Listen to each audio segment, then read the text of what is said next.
বলছি আমরা যে ইলেকটোরাল সিস্টেমের মধ্য দিয়ে একজন নির্বাচিত স্বৈরশাসক তৈরি হয়, স্বৈরতন্ত্র তো তৈরি হয়, সেইটা যাতে না হয় সেটার জন্য প্রয়োজনীয় সংস্কার করবে এবং অফকোর্স ইলেকশন করবে। যে লোকজনকে বারবার রাস্তায় নেমে নির্বাচিত স্বৈরতন্ত্র উৎখাত করা। আমরা বলছি যে এই ব্যবস্থা তো আপনারা বাংলাদেশের যুবকদের, তরুণদের বারবার তো আপনারা ইয়ে করতে পারবেন না। এই যে এদের ব্লাড তো এত সস্তা না, এত চেক পাবেন না। এটা চেক করবে পাবেন কেমনে? যে পুলিশ যদি অপব্যবহার করে আপনি জুডিশিয়ারির কাছে যাবেন, আপনার আইনসভাতে আপনার এমপিরা ওই ওই বিষয়ে প্রশ্ন তুলবে, সেই কাজটা করলো কেন? এই সরকারের ম্যান্ডেটটা নিয়ে যে যে সরকারটা এসছে, এটা কি নির্বাচনকালীন সরকার? এটা কি ইলেকশন করতে এসছে, নাকি অন্য কোনো ভাবে এসছে? কারণ বিএনপি 17 বছর ধরে একটা ইলেকশন টাইম গভর্নমেন্টের জন্য ওরা ইয়ে করেছিল, মুভমেন্ট করেছিল। ওরা তো ফেল করলো। তো বিএনপি যদি সফল হতো তাহলে ঠিকই দেশে তিন তিন মাসের জন্য একটা ইলেকশন টাইম কেয়ারটেকার গভর্নমেন্ট আসতো। যেহেতু জুলাইতে একটা অভাবনীয় পরিস্থিতি হয়েছে, একটা অভ্যুত্থান হয়েছে, শত শত ইয়াংরা রাস্তায় নেমে প্রাণ দিয়েছে, এবং কেউই কিন্তু বলে নাই যে আসেন আমরা এই ইলেকশনের জন্য প্রাণ দিই।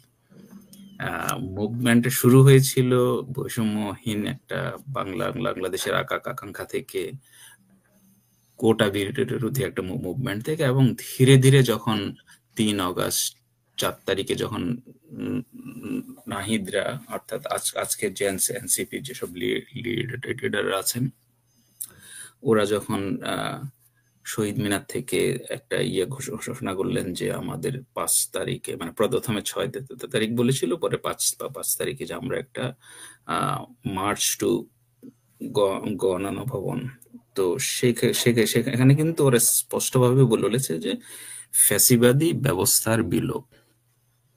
তো এটা হচ্ছে কনটেক্সট, যে কনটেক্সটে এই গভর্নমেন্ট আসলো। হ্যাঁ, তারপর শেখ হাসিনা পালালো, তারপরে গভর্নমেন্ট আসলো। তো অফকোর্স এই সরকার অনেক কিছু করবে। এই সরকার যেসব খুন-টুন হয়েছে এগুলোর ইয়ে করবে, ট্রায়াল করবে, বিচার করবে। এই সরকার ফ্যাসিবাদী বন্দোবস্তের, ফ্যাসিবাদী ব্যবস্থার বিলোপের জন্য, এবং বারবার বলছি আমরা যে ইলেকটোরাল সিস্টেমের মধ্য দিয়ে একজন নির্বাচিত স্বৈরশাসক তৈরি হয়, স্বৈরতন্ত্র তো তৈরি হয়, সেইটা যাতে না হয় সেটার জন্য প্রয়োজনীয় সংস্কার করবে এবং অফকোর্স ইলেকশন করবে। সুতরাং বিএনপি বিশেষ বিষয়টাকে যেভাবে, পুরো বিষয়টাকে যেভাবে ইলেকশনের মধ্যে রিডিউস করেছে, যে না আমরা শুধু ইলেকশন চাই, যে প্রফেসর সাহেবের ইলেকশন ছাড়া আর কোনো কাজ নাই, ম্যান্ডেট নেই, এবং বিএনপির লোকজন যেভাবে খুবই আমি বলবো যে দৃষ্টিকটু ভাবে বলছে যে ইলেকশন ছাড়া সংস্কার আমরা এগুলো মানি না। তো এটা আমার কাছে মনে হয়েছে যে এটাই জুলাইয়ের সাথে, মানে মারুফ ভাই একটা শব্দ ইউজ করেছেন, গাদ্দারি, যে জুলাইয়ের আত্মত্যাগের সাথে বিশ্বাসঘাতকতা, যে শত শত হাজার হাজার তরুণ রাস্তায় নেমে এসেছে, গুলির মুখে প্রাণ দিয়েছে একটা একটা বৈষম্যহীন বাংলাদেশ দেখতে, এবং যে বাংলাদেশে আর আর কোনো শেখ হাসিনা তৈরি হবে না, যে বাংলাদেশে ইয়াং পিপলরা, তরুণরা আবার রাস্তায় নেমে আরেকটা নির্বাচিত স্বৈরশাসককে উৎখাত করার জন্য প্রাণ দিতে হবে না। এই যে আকাঙ্ক্ষা, এই আকাঙ্ক্ষা তো যৌক্তিক, সেটা আমরা 91-এর পর থেকে দেখছি। প্রত্যেকটা ইলেক্টেড গভর্নমেন্ট একটা ছাড়া সবগুলোকে, ইলেক্টেড গভর্নমেন্টকে সরানোর জন্য লোকজনকে রাস্তায় নামতে হয়েছে, প্রাণ দিতে হয়েছে। তো এই পরিস্থিতি তো চাই না আমরা, যে বারবার আমরা ভোট দিয়ে, শেখ হাসিনাকেও কিন্তু 2008 সালে মানে আমরা একটা ইলেকশনের মধ্য দিয়ে সে আসছে 9-তে, রাইট? দেন সে এসে ক্ষমতাটাকে ইউসার্ভ করলো। তো বিএনপির বিরুদ্ধেও সেই অ্যালিগেশন আছে। 96-এ ওদেরকে প্রায় জোর করে করতে হলো। 91-এ ওরা একটা ইলেক্টেড গভর্নমেন্ট হওয়ার পরেও 96-এ ওদেরকে জোর করে সরাইতে হলো। 2001-এ ইলেকশনের মধ্য দিয়ে বিএনপি আসার পরেও 2007-এ ওদেরকে জোর করে সরাতে হলো। তো এই যে রিপিটেশন আমাদের ইয়াং পিপলদের ব্লাড নিয়ে হোলি খেলালা, যে লোকজনকে বারবার রাস্তায় নেমে নির্বাচিত স্বৈরতন্ত্র উৎখাত করা, আমরা বলছি যে এই ব্যবস্থা তো আপনারা বাংলাদেশের যুবকদের, তরুণদের বারবার তো আপনারা ইয়ে করতে পারবেন না। এই যে এদের ব্লাড তো এত সস্তা না, এত চিপ না। সো যার ফলে আপনারা একটা ইলেকশন চাইবেন, হ্যাঁ ফাইন, আমরাও চাচ্ছি ইলেকশন। এখন আমাদের যে একজন কমেন্ট করেছেন যে জুলাইয়ের আন্দোলনের মাঠে শুধু ছাত্ররা ছিল না, জনতা ছিল, বিএনপি ছিল, জামাত ছিল, রক্ত তারাও দিয়েছে। অ্যাবসলিউটলি। এই ডেটা আমার গত পরশুদিন আমার একটা লেখা আমি এটা বলেছি প্রথম আলোতে, যে এখানে সকল দল মতের লোকজন রাস্তায় নেমে এসছে, কিন্তু কোন নেতৃত্বে, কোন আহ্বানে এসছে? বিএনপি তো সেম দল যারা 17 বছর ধরে লক্ষ লক্ষ লোক ওদের রাস্তায় ছিল, মার খেয়েছে, প্রাণ দিয়েছে, কিন্তু কোনো আন্দোলন গণ অভ্যুত্থানে পরিণত হয় না যতক্ষণ না পর্যন্ত সাধারণ লোকজন রাস্তায় নামে। তো 17 বছর ধরে বিএনপির হাজার হাজার লক্ষ লক্ষ লোক জেল খেটেছে, মামলায় জিয়েছে, খুন হয়েছে, রাইট?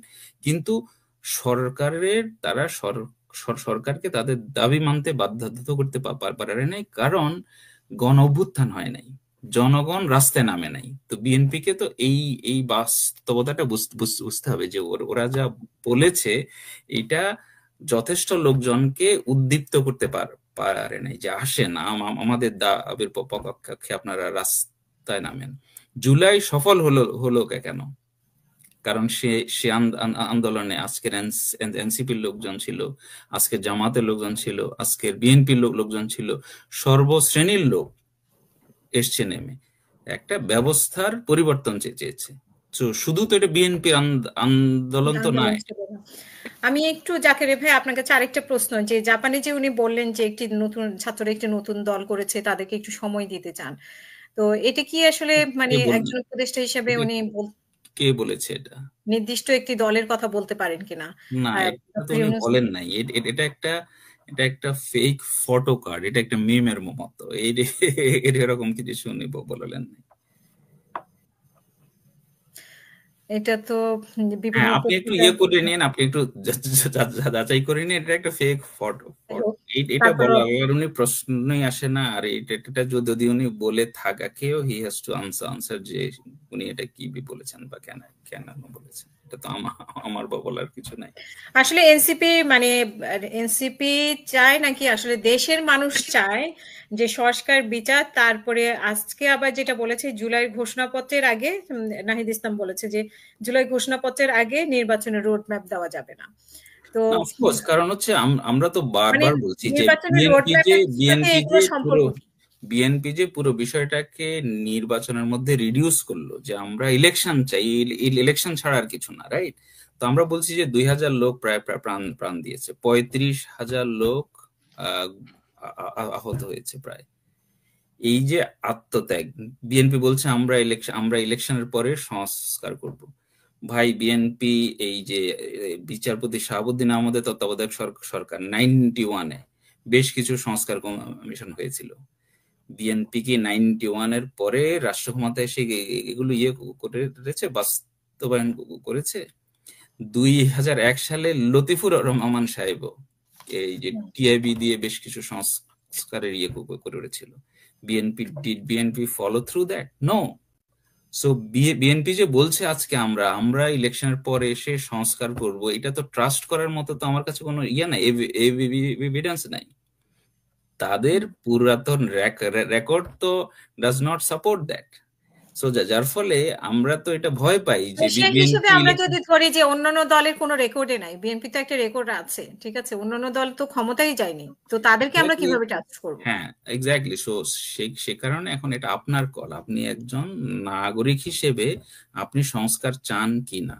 আমরা বলছি যে আমরা সংস্কার চাই, আপনি আমাকে তো বিশ্বাস করার দরকার নাই, আমি তো বলছি না যে আপনি আমাকে দেন, আমরা বলছি যে আসেন আমরা সবাই মিলে গভর্নমেন্টের উপর চাপ সৃষ্টি করি যে এইগুলো বাংলাদেশ রাষ্ট্রের গুরুত্বপূর্ণ সংস্কার, এই যে সেপারেশন অফ পাওয়ার, যে নির্বাহী বিভাগ, আইনসভা এবং বিচার বিভাগকে নিয়ন্ত্রণ করবেন, এটা তো ভাই বেসিক চাওয়া।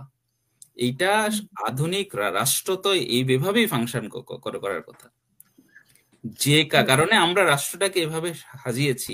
এখন বাংলাদেশের সংকটের গোড়াটা কিন্তু ওইটা, যে একজন প্রাইম মিনিস্টার, উনি এক্সিকিউটিভের হেড, আবার উনি বিচার বিভাগকেও বিভিন্নভাবে কন্ট্রোল করেন, বিচারপতি নিয়োগ, লোয়ার জুডিশিয়ারিটাই এক্সিকিউটিভের আন্ডারে, আবার উনি আইনসভাকেও কন্ট্রোল করেন, উনি হাউস অফ দ্য লিডার, উনি পার্টি চিফ, যার ফলে সংসদটাকে ওনারা রিডিউস করেছেন একটা রাবার স্ট্যাম্প হিসেবে, যে প্রাইম মিনিস্টার যা বলবে সংসদে এটা ইয়ে হবে।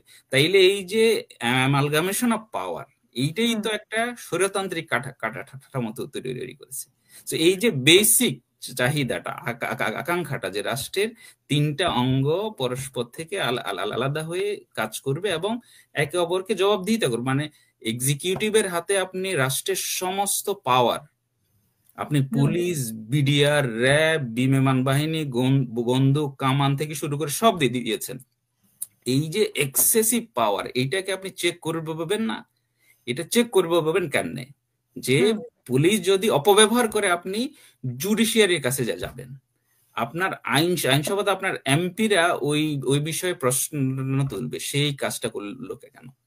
তো এই যে দুইটা ব্রাঞ্চ আমরা রেখেছি, এগুলোকে ইনস্টিটিউশনস অফ অ্যাকাউন্টেবিলিটির, এগুলো মেইন ইনস্টিটিউশন।